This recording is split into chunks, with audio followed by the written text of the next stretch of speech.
Linha de Frente. Olá, muito boa tarde, feliz ano novo. Está começando agora mais um Linha de Frente neste sábado. Seja muito bem-vindo, muito bem-vinda. Eu sou Beatriz Manfredini e agradeço a todos pela companhia desde já.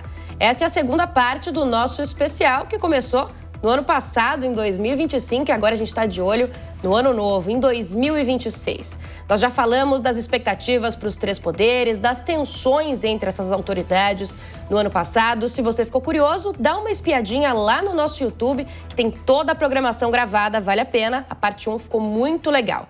No programa de hoje, nós vamos olhar agora para os aspectos deste ano. Vamos falar muito de 2026, começando pela eleição presidencial e indo até a Copa do Mundo. Será que agora o Hexa vem?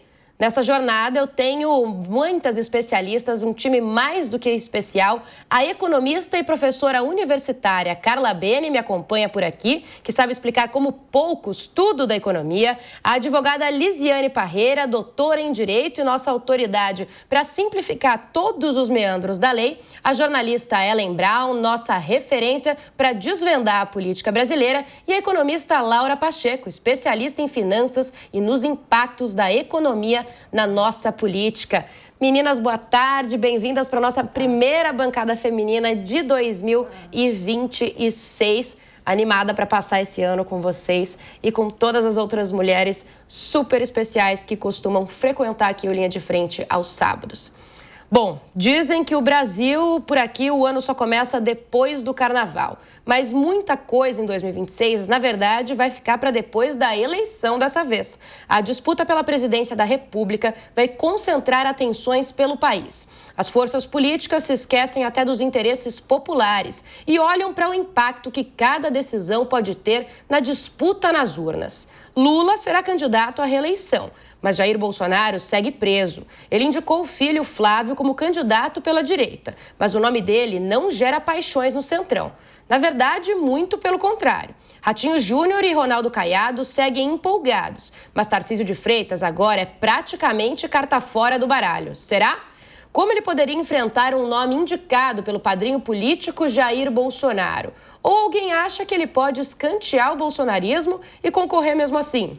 Lula desponta como favorito, mas em política, 10 meses é muito tempo e tudo ainda pode mudar. Pode, né, meninas? Tudo pode mudar, inclusive nada, ou pode tudo mesmo ser bem diferente do que a gente está imaginando. Tem muita gente dizendo, inclusive, que a candidatura de Flávio Bolsonaro pode não vingar. Sei que o cenário, começo do ano, ainda é muito difuso para a gente pensar lá na frente. Quando será que a gente vai ter uma definição, hein, Carla? Eu não sei. Aliás, é até uma pergunta que eu ia fazer. Até abril, não é isso? Até abril, né? Até abril. Então, ou seja, até abril, Páscoa, né? A gente fala que o Brasil começa depois do Carnaval, então esse ano vai começar depois da Páscoa. Para a gente poder saber exatamente quais serão as cartas no baralho e quais as cartas que estarão escondidas no monte. O que será que está escondido nesse monte, Lisiane? Que ano diferente nós vamos enfrentar, né? Eu até brinquei com as minhas colegas nos bastidores que é o verdadeiro pão e circo, né? A gente vai ter eleições e Copa do Mundo. E aí a gente não pode esquecer que a Copa do Mundo não pode virar uma espécie de cortina de fumaça aí para as eleições desse ano, né? Olha, eu não descartaria o Tarcísio, não. No meu ponto de vista, eu acho que ainda temos aí as surpresas no caminho.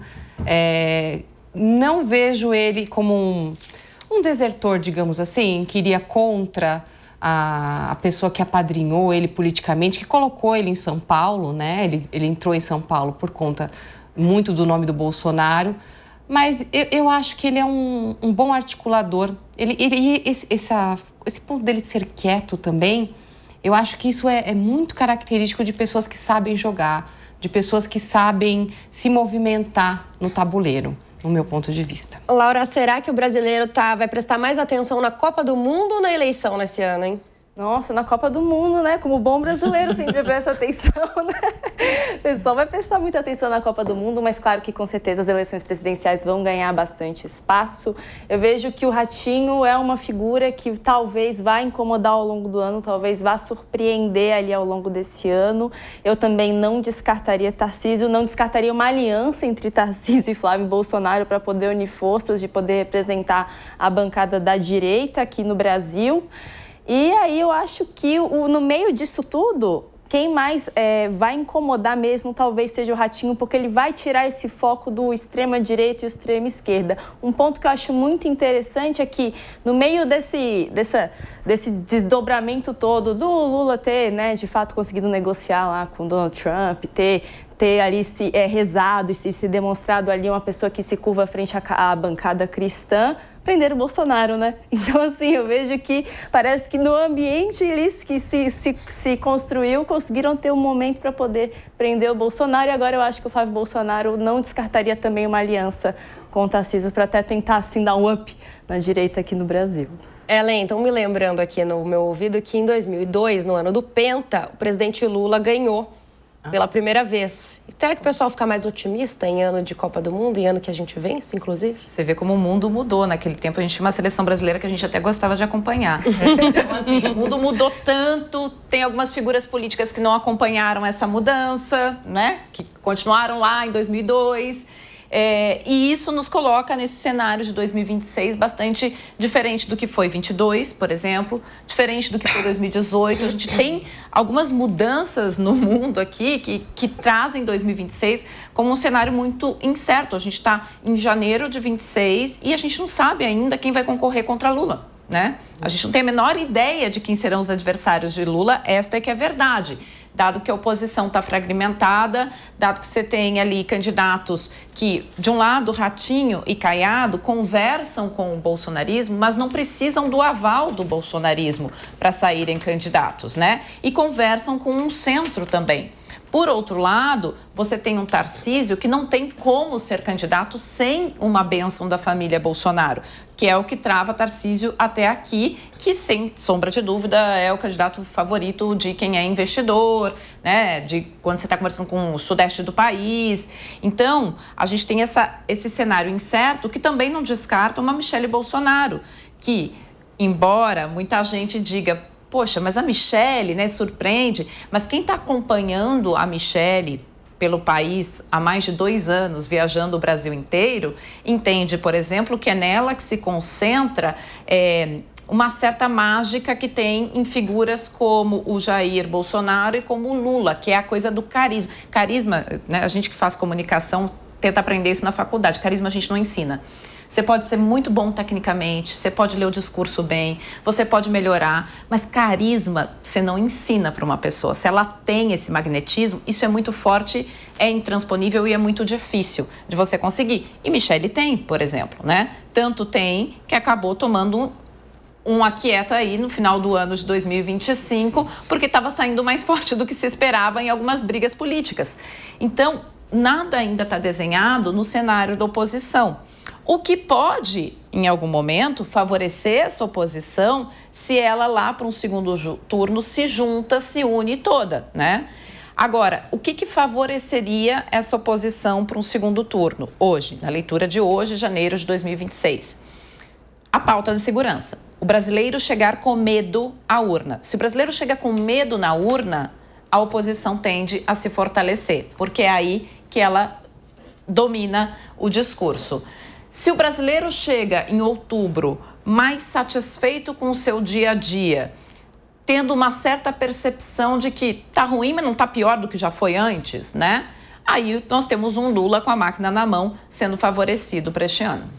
A Ellen estava falando da Michelle Bolsonaro e trouxe um gancho importante, que é a presença de mulheres. A gente fala que Caiado, Flávio Bolsonaro, Eduardo, Tarcísio, Zema, a gente fala pouco de mulheres, né? Será que a gente vai ter alguma mulher no páreo?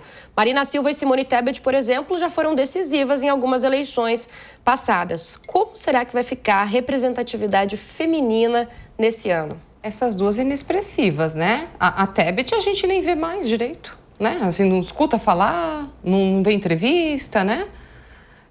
Eu acredito nesses dois nomes inexpressivos. Da Michelle Bolsonaro, eu acho interessante porque talvez o brasileiro, né, o brasileiro que vota na direita, ele enxergue que a Michelle estará ali, mas que o Bolsonaro estará dando as coordenadas atrás. Eu acho que daí que vem aqueles 22% dela, né? Na ala da direita, né? Ela tem 22% de aceitação, se eu não me engano. Então, acredito que eles tenham essa ilusão, né? De que talvez o Bolsonaro estivesse ali. Eu não enxergo essa abertura para a mulher na presidência, né? É a minha visão, né? Eu não consigo ver ainda candidatas mulheres fortes. Elas são importantes para dar pontuação até para um ou para outro, como a gente viu com a Tebet, né? A hora que se aliou com a Tebet, a gente viu que aumentou a pontuação ali do Lula na época. Agora, assim como a Michelle, né? Então, a Michelle, por exemplo, apoiando o Tarcísio, apoiando o Flávio, se for o caso, aí sim, ela eleva, mas eu não vejo como protagonista. Isso que é interessante. A gente tem hoje cota, né, para mulher dentro dos partidos políticos, né? E elas não são preenchidas por total. Nunca conseguem ser preenchidas por total. Mas é que falta inexpressividade também. Falta ter uma política, né? Uma mulher política que ela vá lá, se coloque, que ela vá para frente, né? Neste momento eu não vejo nenhuma.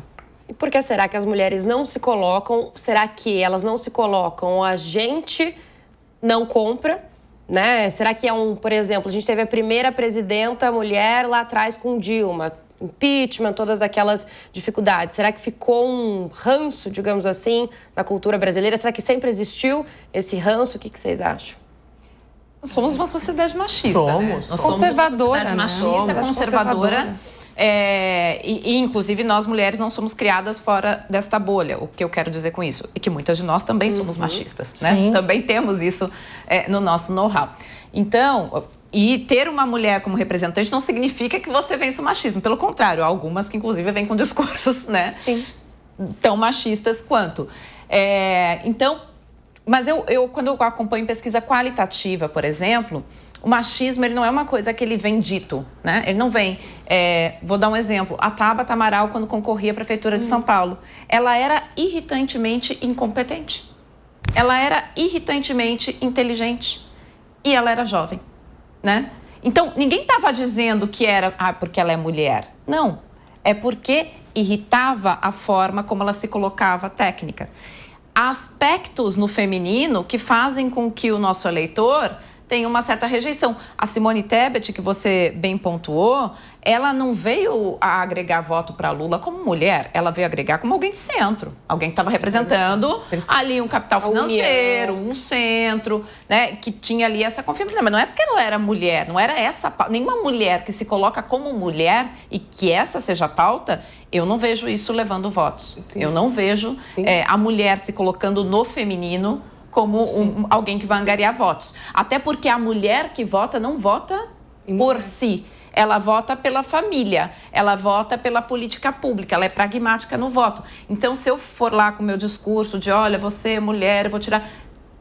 Também não chama. E não é comum a mulher falar de política, né?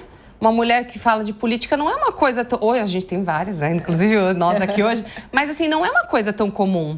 Ou, às vezes, a mulher falando de economia, acho que é mais dramático ainda. Porque, assim, mulher falando de números, falando de investimento, de dinheiro... Nossa, é um negócio que fala assim, será que dá pra acreditar? Não tem isso. E mulher também não sabe falar de negócios. Você vai ver ali um grupo de networking feminino para falar de negócio... Difícil, assim, fala de muitos assuntos, mas de negócio mesmo, de governança, de planejamento estratégico, de KPIs, não fala, assim, às vezes de alguns pormenores ali que nas rodas dos homens é falado, não se fala. Mas a questão também tem um aspecto cultural muito antigo, claro, é quase um fenômeno antropológico, de que os homens se entendem entre eles, sabe? Os cavalheiros, eles convivem muito bem, tomam as decisões entre eles, ali naquele tom quinta série B, como a minha colega já trouxe.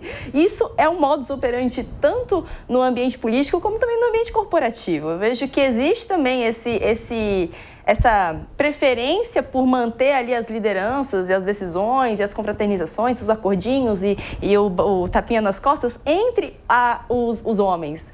Então, eu vejo que dentro do Brasil tem que ter muita coragem. Eu vejo que tem que ter muita coragem de uma mulher para poder assumir de realmente eu quero me candidatar, eu quero ali estar na linha de frente, eu quero ali fazer a diferença. E eu vejo que teria que ser quase que um arquétipo de mulher dama de ferro. Olha, nós temos boas lideranças. Nós temos, eu acho que isso que é importante a gente pontuar. E que é importante reconhecer também, né? Nós temos uma Raquel Lira, nós temos uma... E de diferentes matizes. Nós temos uma Tereza Cristina, a gente tem uma Raquel Lira, a gente tem uma Tabata Amaral. Eu estou lembrando aqui de esquerda, direita, centro, que são lideranças importantes. O quanto essas lideranças têm tempo para galgar... saltos mais altos, eu acho que aí vai de um amadurecimento da nossa sociedade, porque a gente tem boas lideranças. Não é falta de liderança e de vontade da mulher de estar na política. E o quanto os homens dão ou não espaço para essas mulheres aparecerem Eu tenho uns dados interessantes aqui da ONU Mulheres na Política 2025, do começo do ano passado. Portanto, o Brasil está na posição 133 no ranking global de representação parlamentar das mulheres. Então, a gente está muito abaixo. Olha só, apenas 18% da Câmara dos Deputados é composta por mulheres, 93 parlamentares. No Senado são 19,8%, só 16 mulheres. São alguns dos piores números do desempenho global nesse sentido. Então, muito abaixo de outros países estamos ainda. E até no STF, né, gente? Exatamente. E a gente, assim, tem uma ministra do STF que eu sou fã, né? Sou fã de ministro, né? Que é a Ellen Grace, né? Que é a ministra aposentada. Ela foi uma presidente do Brasil, né? Na sucessão, ela pegou uma época em que ela ficou uns dias na presidência do Brasil. Uma mulher competentíssima, né? Que trabalhou com a questão da administração do Poder Judiciário, reforma do Poder Judiciário, né? Trouxe vários elementos de administração para o Judiciário ficar mais leve, funcionar melhor. Então, a gente tem mulheres expressivas, né? Na história. Você mencionou a Margaret Thatcher, a própria Elizabeth II, né? A gente tem mulheres... Aqui, o Brasil tem a formação dele, né? A gente não pode esquecer. A gente está falando, é conservador, é um país mais conservador. Eu sinto que falta credibilidade por que uma mulher fala. Essa é a minha sensação. Eu falei anteriormente também. Será que eu posso confiar? Posso acreditar? E a gente não pode esquecer que se vier uma candidata à presidência, uma mulher, o que vai ser falado é a vida dela. Os casamentos que ela teve, os relacionamentos que ela teve, os filhos que ela tem, o que o filho dela fez, o que ela fez.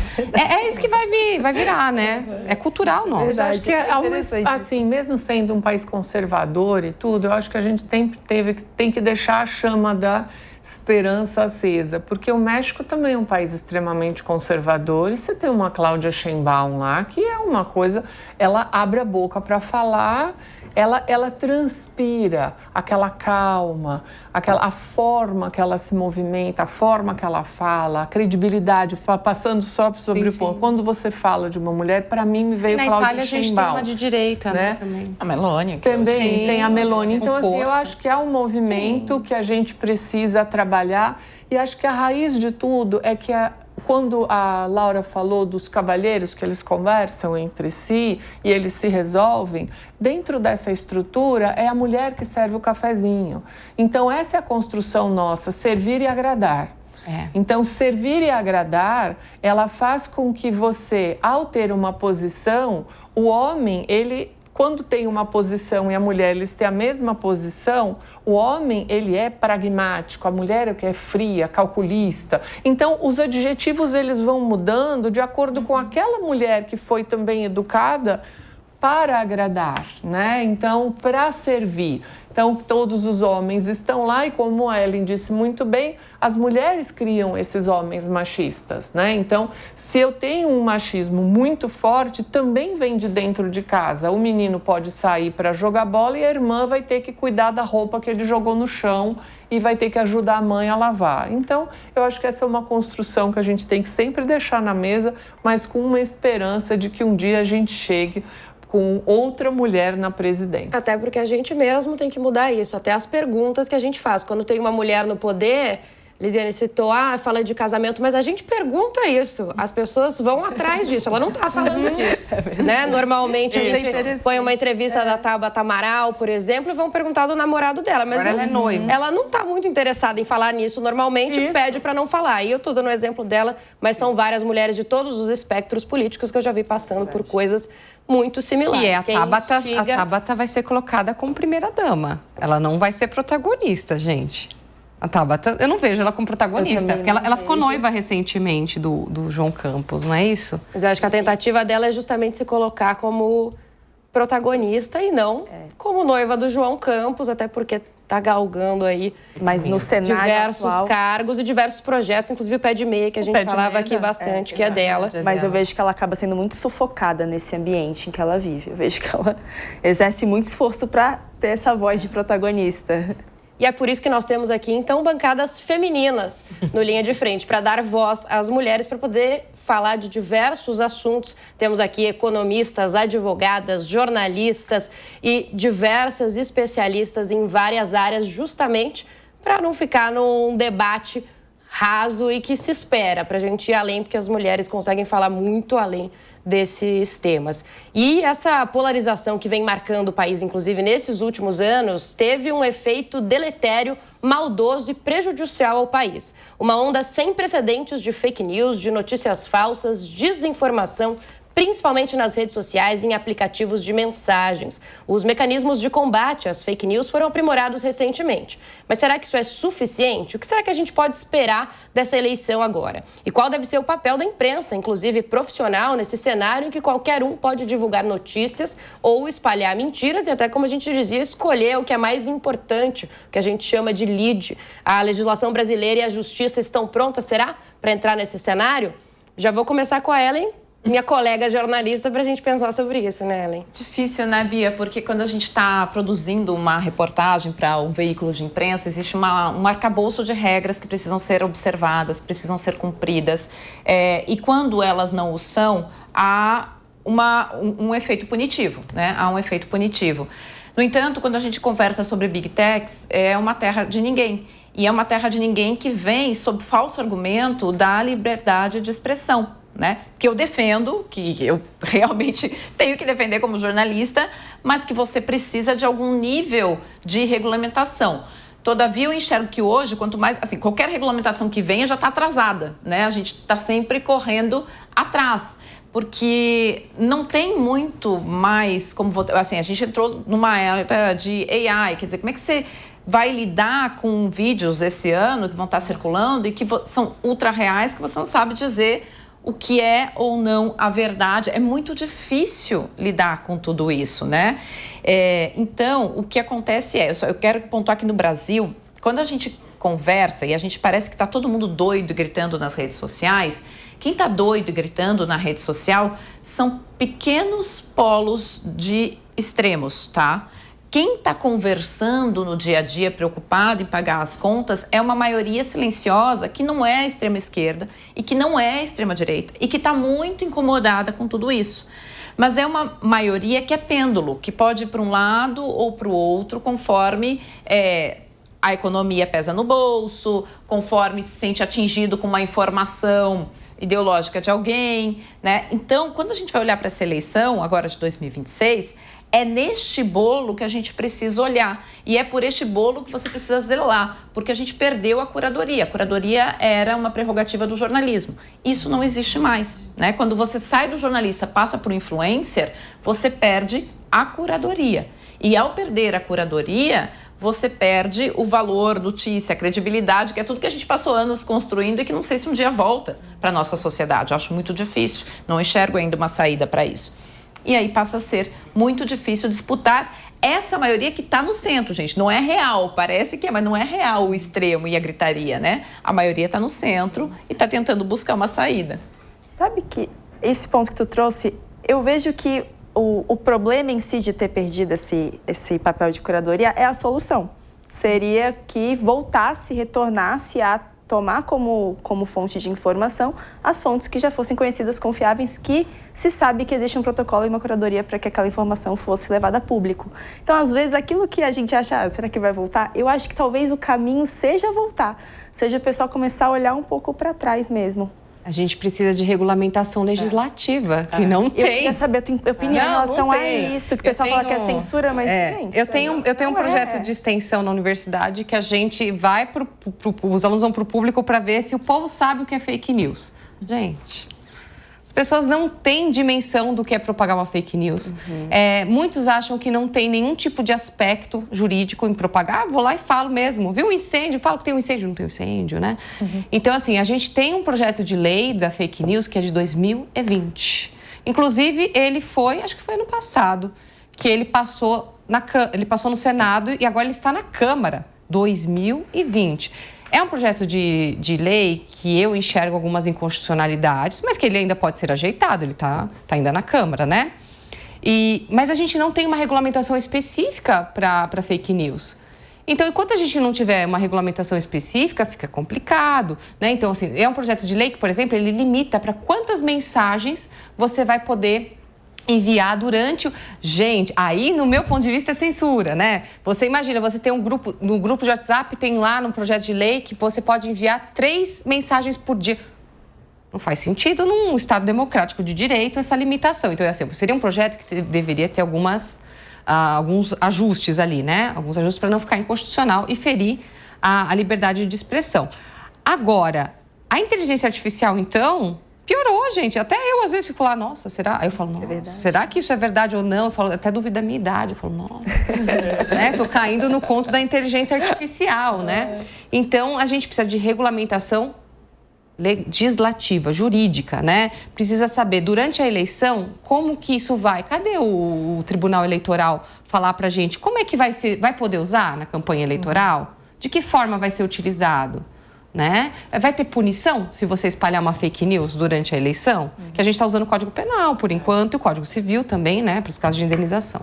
Eu só puxaria um pouco para a questão econômica, que é o seguinte, saiu recentemente um cálculo que a Meta teria faturado mais ou menos 16 bilhões de dólares com o envio de notícias falsas, com fake news, né?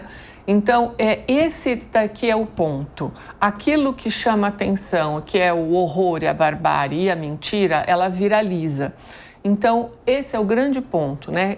Quando aquilo é lucro para a Meta, como que você bloqueia esse lucro? Eu acho que esse é o movimento a se conferir como que a gente pensaria isso. Outro ponto importante é a regulamentação, como a Europa tem feito. Sim. A Europa tem feito uma regulamentação muito interessante, até proibindo rede social para menores de idade, uma série de coisas, medidas interessantíssimas. E outra é uma questão que precisaria ter começado já antes de ontem, que é a educação nas escolas. Dinamarca começou um processo de as escolas, crianças, 10 anos de idade, elas vão aprender na escola a identificar fake news. Então, essa é matéria de disciplina, porque esse movimento ele é muito importante, que ele vai estar atrelado com a mídia, inclusive ele vai pegar o teu ponto e passar a dar credibilidade para a mídia.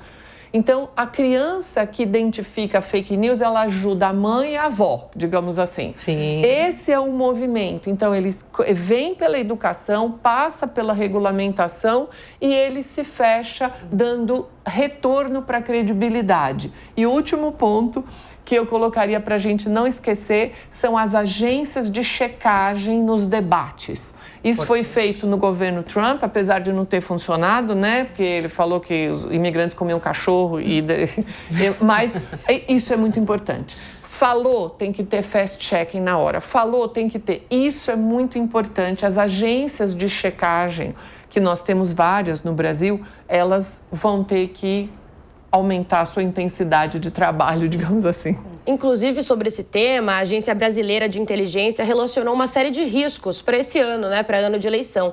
O documento tem alguns itens, como desinformação, que a gente falava agora, interferência externa e vulnerabilidade digital como pontos de atenção e de preocupação. Segundo a ABIN, esse relatório tem como objetivo antecipar ameaças e dar subsídios ao governo federal para criar políticas públicas e proteger dados sensíveis. Mas um ponto chamou a atenção: o risco de um novo 8 de janeiro, com a eleição deste ano sujeita a tentativas de deslegitimação das instituições democráticas, com a manipulação das massas e a disseminação de fake news. Será que a gente pode caminhar para isso, gente, de novo? Eu acho que já houve mais risco. A gente já teve um risco maior de uma nova instabilidade, nos moldes do 8 de janeiro. Inclusive porque a gente tinha ali uma questão de tensão externa. Vale lembrar que no final de 2025, o presidente dos Estados Unidos, Donald Trump, divulgou ali um documento falando sobre como seria a política externa dos Estados Unidos, que é uma adaptação, um corolário de Trump para a doutrina Monroe, ou seja, Estados Unidos voltando a exercer a sua influência sobre as Américas. Mas me parece que não é uma influência, essa influência que a gente fala, tão efetiva na institucionalidade nacional. Isso está sendo sanado, isso passou a ser sanado a partir de uma série de iniciativas corretas, que eu avalio da nossa diplomacia, né? Mas eu acho que a gente já teve um momento em que essa instabilidade estava mais, a nossa estabilidade estava mais ameaçada. O que me parece é que a sucessão de fatos do final de 2025, seja uma reaproximação Lula e Trump, seja o fato de você ter tido Bolsonaro preso e não ter visto grandes manifestações, né? Não ter arrastado multidões nas ruas, essa comoção, parece que a gente está, neste momento, um pouco mais afastado desta comoção popular que traria uma instabilidade em 2026. Será que a polarização está perdendo espaço? Eu acho muito difícil perder espaço, porque o que dá audiência é o que dá voto. Então, por mais que existam críticas dos dois lados, a polarização foi o que elegeu boa parte dos candidatos. E um ponto interessante, eu concordo muito com a fala da minha colega em relação ao 8 de janeiro, mas tem um ponto que me chama muita atenção, que é de que qual que é o momento em que o povo, em geral, sai para a rua, fica revoltado, quer revolução. Quando ele está enfraquecido, principalmente economicamente. Quando o povo está muito pobre, às vezes até passando fome, é quando o povo começa a se revoltar. A gente está com uma taxa de inadimplência de 49% da população, ou seja, quase metade da população não está conseguindo pagar aquilo que deve, em patamares de juros astronômicos. Além disso, a gente vive uma estrutura da renda brasileira extremamente desigual.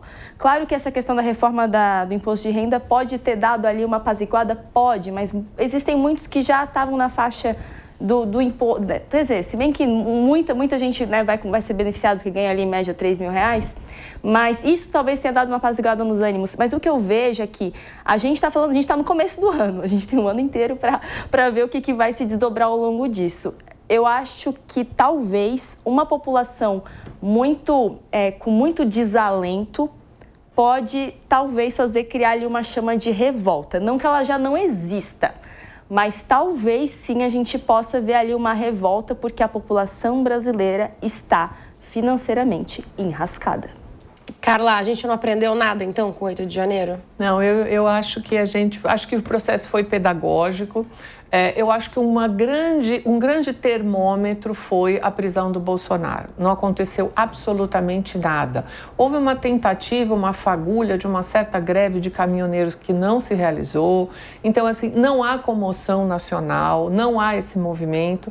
E aí eu acho que se fosse especificamente para a eleição, Laura, eu acho que aí você teria que ter de novo aquele movimento de fake news, dizendo que a eleição foi roubada, aquela história de novo. Só que também tem um processo. Quando você olha para trás, tem muita gente presa, né? Tem muita gente de tornozeleira, então tem muita gente com seus direitos limitados. Então, assim, eu acho que esse processo pedagógico... E outra coisa também, sob a ótica da segurança nacional... Depois das eleições, a própria segurança na Praça dos Três Poderes vai ser completamente diferente, vai ser outra. Na verdade, o gato escaldado, né? Você já monta a estrutura. Então, eu acho que esse movimento pedagógico, acho que a gente não corre esse risco sob essa ótica, admitindo que Lula ganhe e o outro candidato perca, para até poder parar com essa mania de que todo mundo que perde dizer que a eleição foi roubada, né? Então, só que na hora que você elege o Congresso, a urna funcionou super bem. Então, eu acho que pedagogicamente eu espero que a gente tenha resolvido já. E por falar em eleição para o Congresso Nacional, essa também promete ser uma das mais duras dos últimos tempos. A disputa principal deve ficar com o Senado, que vai renovar 2/3 das cadeiras. Ou seja, cada unidade da federação vai eleger 2 senadores. A direita vem ressaltando recentemente que pretende ampliar a participação na Casa Alta, de olho em sabatinas e até em possíveis impeachments de ministros do STF. Por outro lado, os arranjos do Centrão podem definir o jogo de poderes tanto na Câmara quanto no Senado, com a escolha dos presidentes das casas e das principais comissões. Esse é um jogo que ainda está se desenhando, né? Ele vem aos poucos. Normalmente é um dos últimos que a gente sabe, assim, todos os nomes já que vão disputar. Mas será que a direita consegue ampliar ela em bastante? É o que vem por aí. O plano do PL, principalmente, é esse, né? Focado no Senado. Até num direto ao ponto aqui da Jovem Pan, o presidente do PL, Valdemar Costa Neto, disse essa frase. Foco, você estava, né? Ela, inclusive. Foco total. Foco total no Senado. Eu não sei se esse plano do PL vai ser bem sucedido, porque esse foco total no Senado, ele prevê você colocar, por exemplo, candidatos ao Senado que não são ligados de forma alguma a determinados estados. Acho que Santa Catarina é o caso mais prático, né, em que a família Bolsonaro quer ter lá um representante com um estado que já tem ali seus senadores bastante consolidados. Então, eu não sei se esse plano exatamente vai ser consolidado, mas eu não tenho a menor dúvida de que a gente vai sim caminhar para um Congresso, Câmara e Senado mais conservador e mais à direita. E isso é uma coisa que vem se desenhando. A gente tem ali uma exceção quando você pega norte, nordeste do Brasil, né? A gente tem ali parlamentares que acabam ficando mais mesclados ideologicamente, mas isso vem se desenhando muito. Esse conservadorismo das duas casas é uma coisa que está sendo fortalecida no país e que para 2026 acho muito difícil ser diferente. Então é isso. Não sei se Valdemar consolida o seu plano de um Senado com muitos senadores do PL, mas muitos senadores e deputados federais conservadores, uma base mais conservadora, isso é praticamente inevitável. Vocês lembram, meninas, em quem vocês votaram para deputados e senadores? Sim. Todas?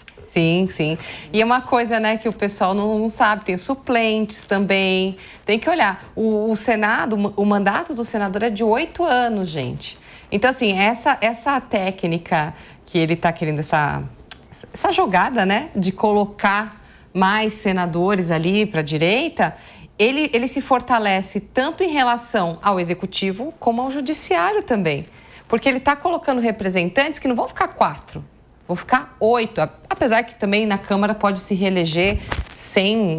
Não existe prazo, né? 4 anos, não, pode ficar o tempo que for. Mas o Senado, com 8 anos, você coloca 2 por região, por 8 anos, você ganha um protagonismo importante para a direita, né? Ou a esquerda também fazer a mesma coisa, mas a direita que está se colocando nesse sentido. Então, ele de certa forma, ele está se fortalecendo dentro de um poder importantíssimo em relação aos outros 2 poderes também, né? Então, ele conseguiria articular muito melhor ali as pautas e as questões. E depois aí a gente tem as escolhas das presidências, né, das casas. Sim. E outro problema, porque já está tenso nesse ano e é uma definição de um ano eleitoral importante. Só fazer um disclaimer importante, porque você pontuou sobre olhar os vices. Quando a gente vota para o Senado, a gente vota em chapa, né? Que nem presidência da República. E 20 anos atrás, quando eu começava no jornalismo, eu resolvi fazer um levantamento para ver como é que estava a nossa representatividade. E mais da metade dos senadores que estavam exercendo o mandato eram o vice, né? Então, Sim. preste atenção quem está indo junto na sua chapa. Eles vão para governador. Preste atenção em quem está indo junto para sua chapa. E suplentes, exatamente. E aí depois a gente vai para né? A gente elege, a Constituição definiu dessa forma em 88, né? A gente tem uma eleição com 2, daqui a 4 anos a gente vai ter para 1. Uma continha aí que deixa o pessoal meio confuso, mas essa é mais importante porque a gente está colocando 2. Né? A última a gente colocou 1, que fica por 8 anos. Isso é importante destacar. Bom. Agora, para São Paulo, a gente já tem alguns nomes bem desenhados, mas também muito em definição. Tudo isso vai depender muito também da escolha de quem vai ser candidato a governador, né? A gente tem vários nomes figurando, Fernando Haddad, por exemplo, que tem uma indefinição de se vai ser candidato a governador ou ao Senado. O mesmo nome de Geraldo Alckmin já apareceu nas duas partes, até Guilherme Derrite. É uma definição que vai ficar para frente, não só aqui em São Paulo, mas em muitos estados, né? Você sabe que eu estava conversando com um membro importante do PL e aí essa pessoa fez um desabafo, disse assim, gente... né? Precisam definir para onde é que vão, porque enquanto a família não define o que vai acontecer, ninguém fica Tem uma expressão popular para isso, mas não vou usar ela aqui. É um pouco chula. Mas é assim, fica muito difícil. Ninguém vai, não define quadro de nenhum lugar. Por exemplo, o estado de São Paulo que você mencionou. Tarcísio vai sair para a presidência ou para o estado? Porque se ele sai para a presidência, nós temos aqui Ricardo Nunes, Guilherme Derrite, Ramute, tudo ali esperando para quem vai... próprio Kassab, né? Para quem Tarcísio vai passar o bastão. Mas se Tarcísio não vai... Derrite sai para o Senado, né, que é o quadro mais melhor desenhado aí, mas não é só aqui, tem uma série de sucessões estaduais que estão dependendo de uma definição da família Bolsonaro. Então fica bastante difícil, até para quem está fechando campanha, porque agora tudo é pré-campanha, é 2 anos antes.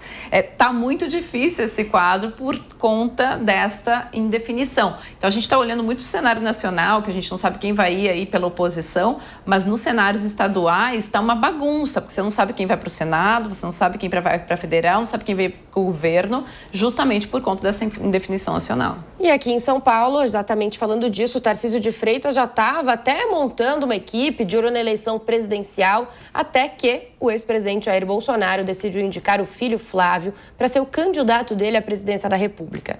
E como é que fica Tarcísio agora? Bom, ou ele tenta a reeleição ao governo de São Paulo, que parece algo já relativamente fácil, ou enfrenta o padrinho político. Ou será que ainda tem uma terceira via? Será que é possível existir um acerto para uma chapa Tarcísio e Flávio? Se Tarcísio não concorrer à reeleição, o vice dele, Felício Ramute, deve ser candidato ao governo do estado, já que Ricardo Nunes é praticamente carta fora do baralho por conta do vice dele, o coronel Melo Araújo. Mas seja quem for o candidato da situação, deve enfrentar nomes fortes. Haddad pode ser convencido a entrar na corrida eleitoral, assim como o ex-governador Márcio França. Até mesmo Geraldo Alckmin, o vice-presidente, que é o político que por mais tempo ocupou o Palácio dos Bandeirantes desde a redemocratização brasileira, está nessa disputa e está aparecendo no jogo. E digo mais, tem outra alternativa ainda. Flávio Bolsonaro ensaiou aí uma possível desistência de candidatura e aí, quem sabe, então o Centrão volta a articular com o Tarcísio, que era a preferência deles. Carla, palpites?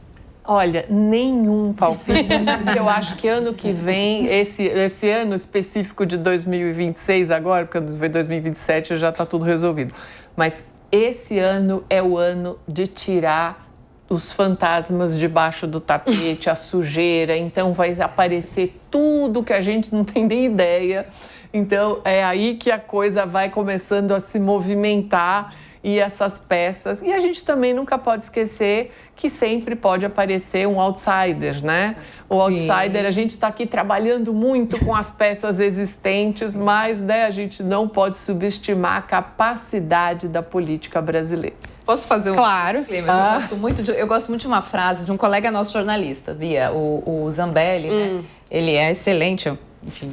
E ele sempre diz o seguinte: o ano pré-eleitoral, que foi 2025, é o ano do candidato flanelinha, aquele que fica segurando a vaga para quem realmente vem no ano eleitoral. Então a gente viu muita gente se ensaiando em 2025 que talvez não se confirme no jogo esse ano. E, né, assim, quando a gente estava em 21, ninguém falava em Simone Tebet, Soraya Tronic, ninguém falava desses candidatos, né? Padre. O padre, né? Será que ele volta? Pablo Marçal, eleição municipal em 2024. Pablo Marçal, agora vai inelegível. 2024. Então, assim, acho que a gente tem que ter esse cuidado, porque tem muita gente que está lá inflando, né? E tentando se testar, porque é isso também. Você joga nomes para testar, para ver qual vai ser a receptividade, é do jogo.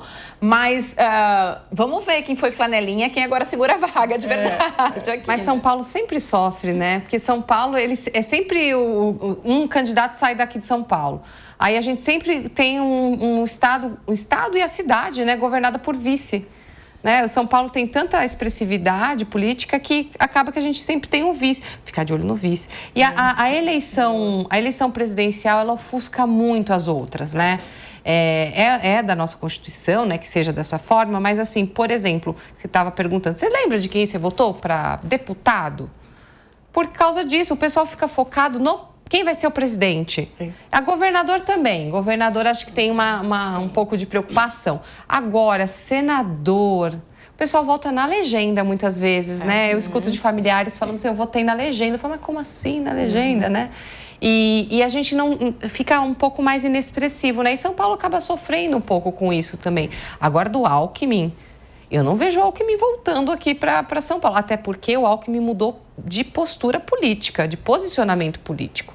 Quando o Alckmin era eleito em São Paulo, ele vinha como um candidato de centro-direita, não é isso? Um candidato de centro-direita, um conservador, de certa forma, ele é muito conhecido dentro da Igreja Católica, né? Ele tem muita influência, mas ele mudou, né? Ele quando resolve ser vice do Lula, ele muda de posicionamento político. Mas ele está dentro do MDIC, ele está junto com o empresariado. Então, Mas Tarcísio também. Né? Não, mas estou falando, se ele vier, assim, a gente nunca pode... Não podemos descartar. Não podemos descartar. Mas tem essa... Popularmente, as pessoas não o enxergam mais como enxergavam quando ele governou aqui em São Paulo, né? Tem um desafio aqui para vocês, que o editor-chefe está mandando. Se vocês lembram os nomes dos 3 senadores por São Paulo atualmente. E aí?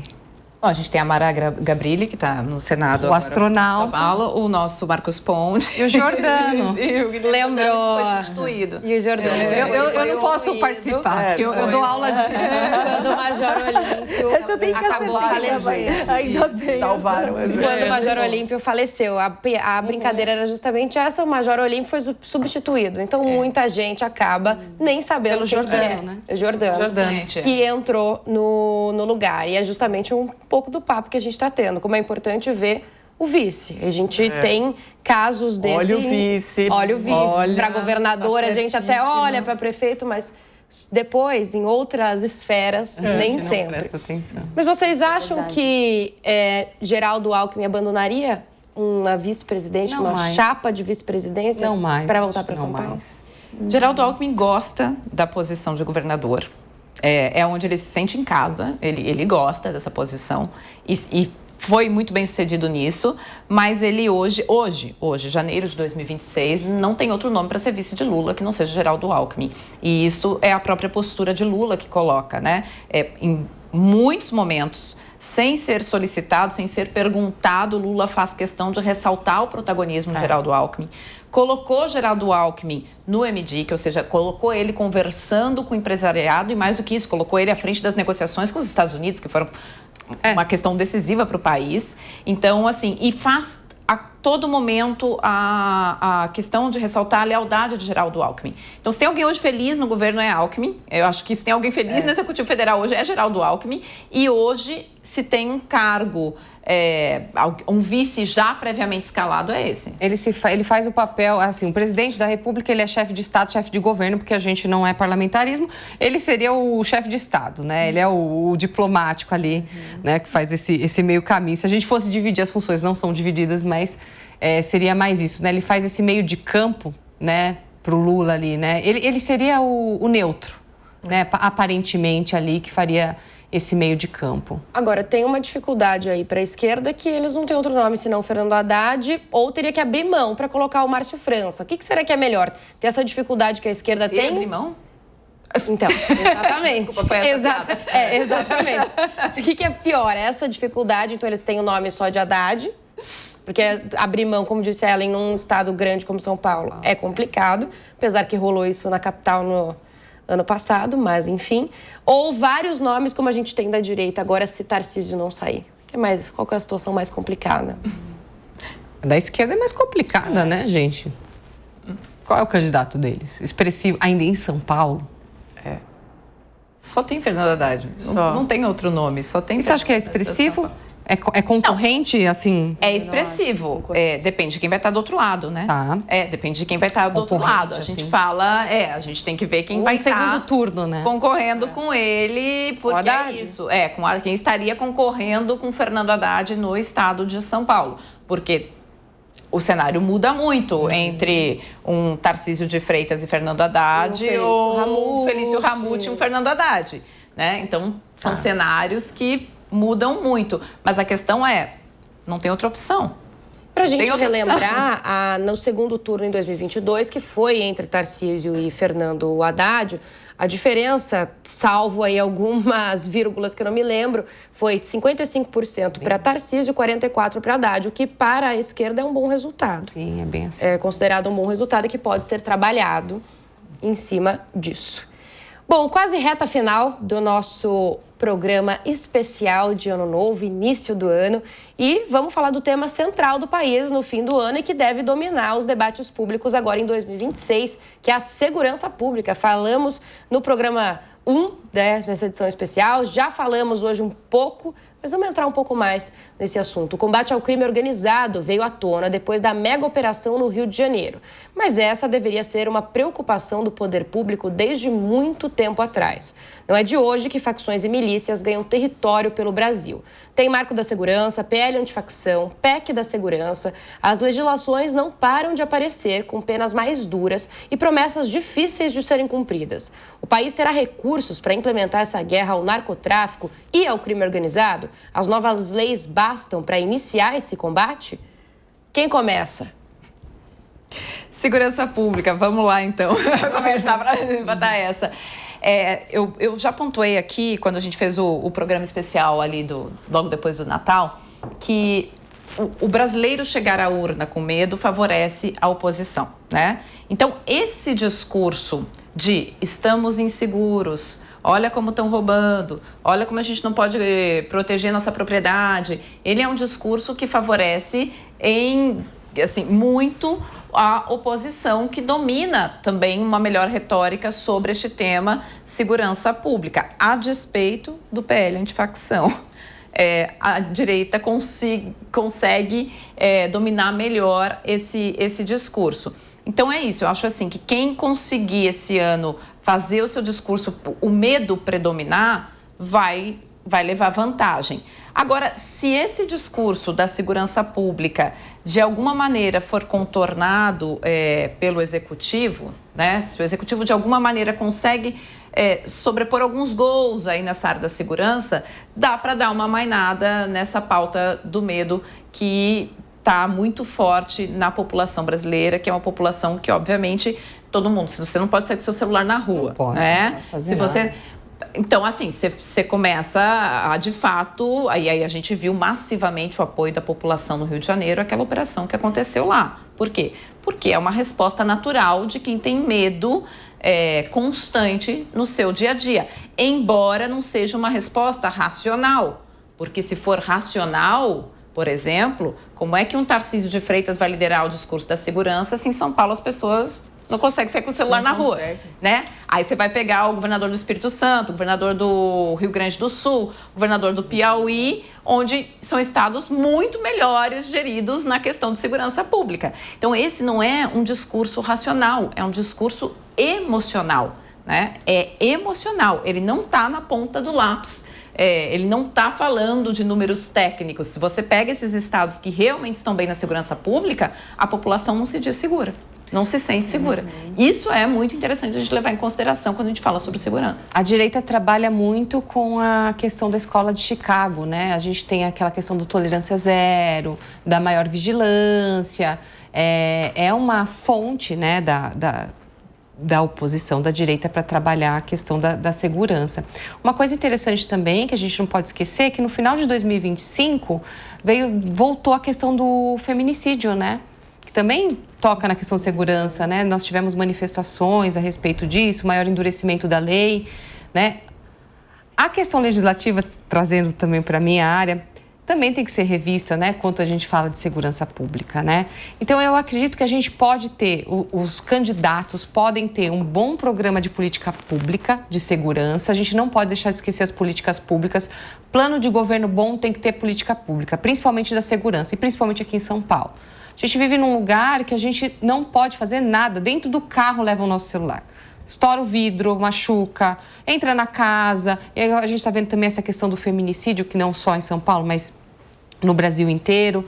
Então, eu não sei se é uma pauta só. Ela é técnica também, mas talvez para a população ela soe como mais emocional mesmo, né? O discurso. Mas ela tem que ser técnica. A gente tem que ter uma política pública de combate, Eu citei aqui o exemplo do Tolerância Zero, que foi utilizado em Nova York há muitos anos atrás, que vem da escola de Chicago, né? Então, a gente vê em alguns pontos de São Paulo também a questão da Smart... Como chama? Sampa. Smart Sampa, que é a câmera. A câmera é um retrato dessa escola que eu estou mencionando aqui, né? Escola acadêmica. Porque eles acreditam que lugares bem cuidados, lugares vigiados, a gente tem um menor índice de criminalidade. É a teoria das janelas quebradas. Então, quanto mais bem cuidado é o local, a gente pode ver também no Natal de 25, né? A cidade toda iluminada. Isso também é uma técnica para tentar ou diminuir criminalidade ou mostrar assim, olha, a cidade está segura para você turistar, né? Então, a gente vai investir em iluminação, investir na questão de que vem alguém de fora e se sinta mais acolhido. É uma pauta política. E Laura e Carla, tem dinheiro para sustentar essas políticas de segurança pública todas? Bom, a questão é que mesmo que haja dinheiro, é o porquê que o crime acontece. E se a gente for fazer aí uma conta, for olhar mesmo ali os números, o crime acontece também porque ele compensa. Ele compensa financeiramente, compensa para pessoas que não aparecem ali no esquema de crime. Então, eu vejo que quando a gente fica aqui, né, falando da segurança pública, a gente traz muito, de fato, essa parte mais do emocional, de não quero que ninguém invada a minha casa, não quero que ninguém me aborde na frente em qualquer lugar, não quero que ninguém me aborde e tente furtar aquilo que é meu, né, eu quero me sentir segura, às vezes dentro de um carro eu também já não me sinto segura, mas existe algo maior por trás disso. Será que esse ladrão ali do celular, ele é um ladrão que passou e que tá apenas roubando, ou será que ele não é parte ali de quase que uma empresa de vários outros ladrões de celular que se encontram junto ali, um container de celular e mandam sei lá para onde, para poder vender as peças, para sei lá fazer o que vão fazer.